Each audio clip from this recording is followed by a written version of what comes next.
ନମସ୍କାର ନମସ୍କାର। କିନ୍ତୁ ଆପଣ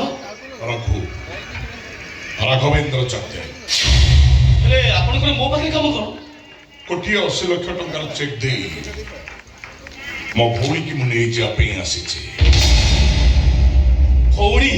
ମୋ ଭଉଣୀ ମାଣିକଗଡ଼ର ଅଲି ଅଲି ରାଜଜମା ନନ୍ଦିନୀ ଜଗଦେବ।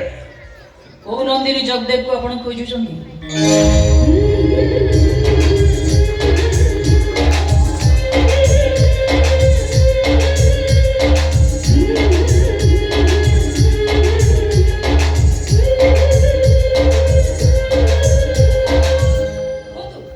କୋଉ ନନ୍ଦିନୀ ଆପଣଙ୍କ ଆଖିରେ ନେବ ତମେ ଆପଣ କାନ୍ଦୁଛନ୍ତି?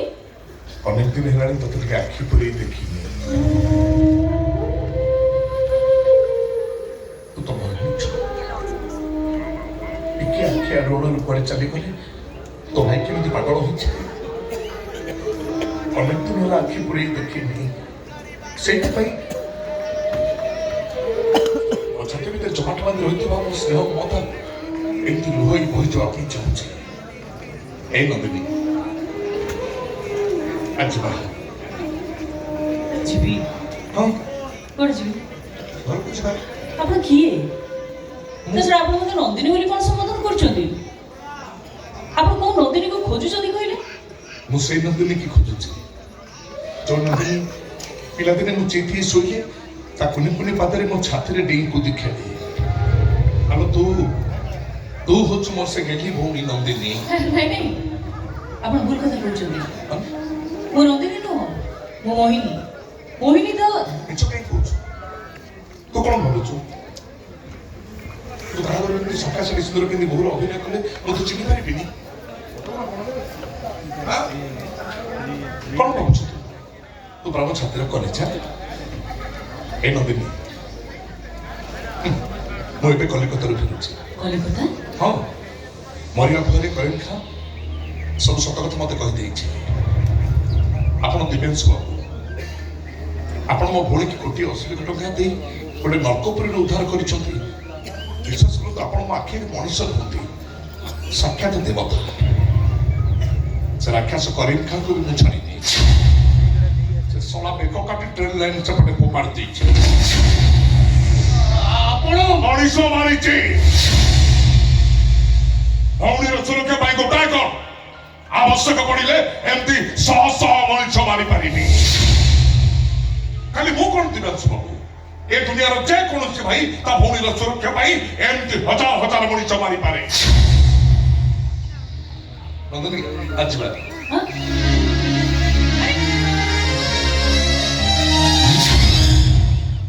How dare you to touch me? Keep distance! Keep distance from me. ତୁ ଇଂରାଜୀ କହୁଛୁ? ଅସୁବିଧା କ'ଣ ହେଲା? ଇଂରାଜୀ କହିଲି କ'ଣ? କ'ଣ ହେଲା କ'ଣ? ପିଲାଟି ଦିନରୁ ମୁଁ ଲଣ୍ଡନରେ ପାଠ ପଢ଼ିଥିଲି। ଲଣ୍ଡନ? ହଁ, ଆଉ ଇଂରାଜୀ କହିବି ଆଉ କ'ଣ କହିବି? ଇଂରାଜୀ କହିଲି କ'ଣ ପାହାଡ଼ଟା ନୋଟେ କହିଲି ନା କ'ଣ? କିନ୍ତୁ ମୋ ଭଉଣୀ ତ ମାଣିକଗଡ଼ର ସୀମା ନେଇନି। ସେଇଥିପାଇଁ ତ ମୁଁ କହୁଛି ଆପଣ ମୋତେ ଯାହା ଭାବୁଛନ୍ତି ମୁଁ ସେଇଆ ହିଁ ନୁହଁ। ମୁଁ ନନ୍ଦିନୀ ନୁହଁ, ମୁଁ ମୋହିନୀ। ମୋହିନୀ ଦର, ଏଇ ଦିବ୍ୟାଂଶୁ ଦରଙ୍କ ଧର୍ମପତ୍ନୀ। କ୍ଷମା କରିଦେବେ ଆଜ୍ଞା, ଜାଣିପାରିଲିନି, ଭୁଲ ହେଇଗଲା। ଦିବ୍ୟାଂଶୁ ବାବୁ, ଭାବପ୍ରବଣ ହେଇ ଆପଣଙ୍କ ସ୍ତ୍ରୀକୁ ମୋ ଭଉଣୀ ବୋଲି ମୁଁ ଭାବି ନେଇଥିଲି। ମତେ କିଛି ଭୁଲ ବୁଝିବେନି। ରହୁଛି ଆଜ୍ଞା, ନମସ୍କାର।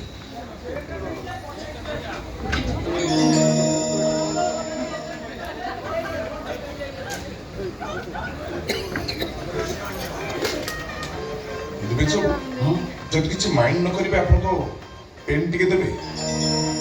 ଆଜ୍ଞା, ଅବଶ୍ୟ। ଧନ୍ୟବାଦ ଆଜ୍ଞା। ଆଚ୍ଛା ଦେଖ ଭଉଣୀ, ସେ ବେଳେବେଳେ କ'ଣ ହୁଏ କି ଆମେ ଯାହା ଦେଖୁ ଆଉ ଯାହା ଶୁଣୁ ତାକୁ ଆମେ ପ୍ରକୃତରେ ଠିକ୍ ଦେଖିଥାଉ, ଠିକ୍ ଶୁଣିଥାଉ ନା, ତା ପଛରେ ଆଉ ଗୋଟେ ରହସ୍ୟ ଲୁଚିକି ଥାଏ। ଆଉ ସେତେବେଳେ ଆମ ଆଖି ଆଉ କାନ ଦୁଇଟା ଯାକ ଭୁଲ ବୋଲି ପ୍ରମାଣିତ ହେଇଯାଏ। ଆଉ ଠିକ୍ ସେଇଭଳି କ୍ଷେତ୍ରରେ ସାଇଣ୍ଟିଫିକ୍ ଏକ୍ଜାମିନେସନର ନିହାତି ଆବଶ୍ୟକ ଥାଏ।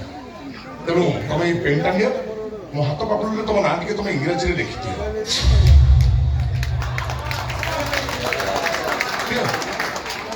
ଦିବ୍ୟାଂଶୁ ବାବୁ, ଏସବୁ କ'ଣ ହେଉଛି? କ'ଣ ହଉଛି ଏସବୁ? ଆପଣ ଏଇ ଲୋକଟା ବାହାର କରୁନାହାନ୍ତି କାହିଁ ଠିଆ ହେଇ ଶୁଣୁଛନ୍ତି କ'ଣ ମୋତେ କିଛି ବୁଝିପାରୁନି? ଏ ଭଉଣୀ ରାଗୁଛ କାହିଁକି ଏମିତି? ରକ୍ତର ନହଲ ନାହିଁ, ଭଉଣୀ ବୋଲି ପରା ସମ୍ବୋଧନ କରୁଛି, ଗୋଟେ ବଡ଼ ଭାଇ ବୋଲି ଭାବିନି। ଏ ଦେଖିଲ ଭଉଣୀ, ଆଜି ଗୋଟେ ରାକ୍ଷୀ ପୂର୍ଣ୍ଣିମା ଗୋଟେ ଦିନରେ ମୋ ହାତ କେମିତି ଫାଙ୍କା ପଡ଼ିଛି। ଆମେ ଯଦି ମୋ ଭଉଣୀ ହେଇଥାନ୍ତ, ମୁଁ ଏଠି ଆସି ପହଞ୍ଚିଗଲା ପରେ ମୋ ଭଉଣୀ ମତେ କେତେ ଆଗରେ ହେଇଯାଇଥାନ୍ତା, ଘର ଭିତରକୁ ଦୌଡ଼ି ଯାଇ ରାକ୍ଷୀ ଆଣି ମୋ ହାତରେ ବାନ୍ଧି ଦେଇଥାନ୍ତା। କିନ୍ତୁ ତମେ ତ ମୋ ଭଉଣୀ ନନ୍ଦିନୀ ନୁହଁ, ତମେ ମୋହିନୀ। ସେ କଥା କଣ କି ଭଉଣୀ, ମୋ ଭଉଣୀ ନନ୍ଦିନୀ ମାଣିକ୍ୟଗୁଡ଼ର ସୀମା ଟେଇ ନଥିଲା। ପଞ୍ଚମ ଶ୍ରେଣୀ ଯେ ପାଠ ପଢିଥିଲା, ଇଂରାଜୀରେ ନାଁ ଲେଖିବା ତ ଦୂରର କଥା, ABCD ବି ଭଲ ଭାବରେ ଜାଣିନଥିଲା। ମୋ ମନ ଭିତରେ ଟିକେ ଟିକେ ବିଶ୍ୱାସ ହେଲାଣି ତମେ ମୋ ଭଉଣୀ ନୁହଁ ବୋଲି। ସେଇ ବିଶ୍ୱାସକୁ ଟିକେ ମଜବୁତ ବିଶ୍ୱାସରେ ପରିଣତ କରିବା ପାଇଁ ଏ ପେନ୍ଟା ନିଅ, ତମ ନାଁ ଟିକେ ତମ ଇଂରାଜୀରେ ମୋ ହାତ ପାପୁଲିରେ ଲେଖିଦିଅ। ଏ ଭଉଣୀ, ଆରେ ତମେ ପରା ମୋହିନୀ, ତମେ କଣ ନନ୍ଦିନୀ? ନିଅ ଲେଖିଦିଅ।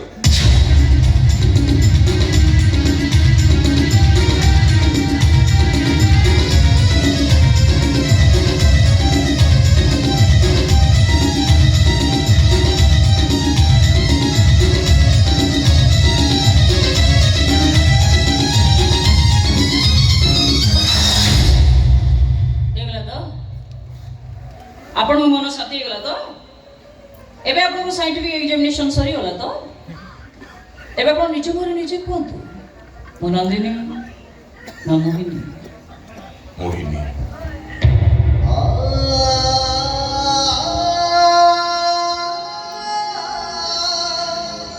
ମୋହିନୀ ଧର, ଦିବ୍ୟାଂଶୁ ଧରଙ୍କ ଧର୍ମପତ୍ନୀ ମୋହିନୀ ଧର। ତଥାପି ମତେ କାହିଁ ଲାଗୁଛି ତୁ ଯେମିତି ମତେ ମିଛ କହିଲୁ,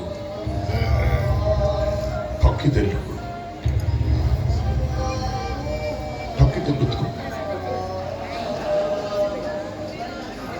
ଏବେ ସବୁ କିଛି ଖରାପ ଭାବିବେନି, ଇନ୍ୟୁ ଆପଣଙ୍କ ପାଇଁ। ହଁ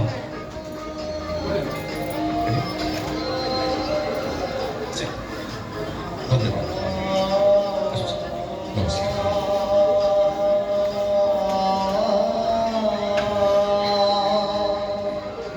ଭାଇ, ରାକ୍ଷୀ ପୁନେଇରେ ଭଉଣୀ ଘରକୁ ଆସିଥିଲ, କିନ୍ତୁ ରାକ୍ଷୀ ନ ବାନ୍ଧି ଏମିତି ଫୁଗୁଳା ହାତ ନେଇ ଏଠୁ ଚାଲିଯିବ?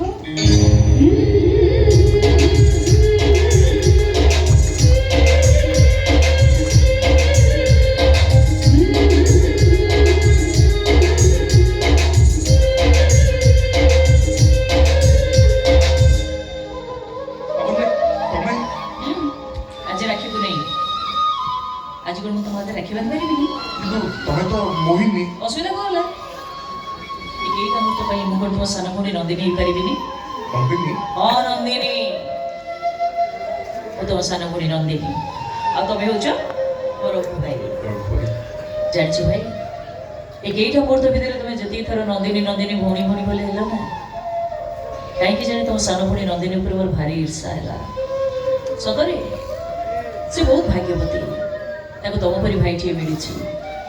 ଆଉ ଜଗନ୍ନାଥଙ୍କ ପାଖରେ ପ୍ରାର୍ଥନା କରୁଛି, ସବୁ ଜନ୍ମରେ ନନ୍ଦିନୀକୁ ଏଇ ଭାଇର ଭଉଣୀ ରୂପରେ ଜନ୍ମ ଦିଅନ୍ତୁ। ଚାଲ ଭାଇ, ମୁଁ ଆଜି ତମ ହାତରେ ରାକ୍ଷୀ ବାନ୍ଧିଦେବି। ଚାଲ। ଆରେ ତମେ ରାକ୍ଷୀ କୋଉଠୁ ଆଣିବ?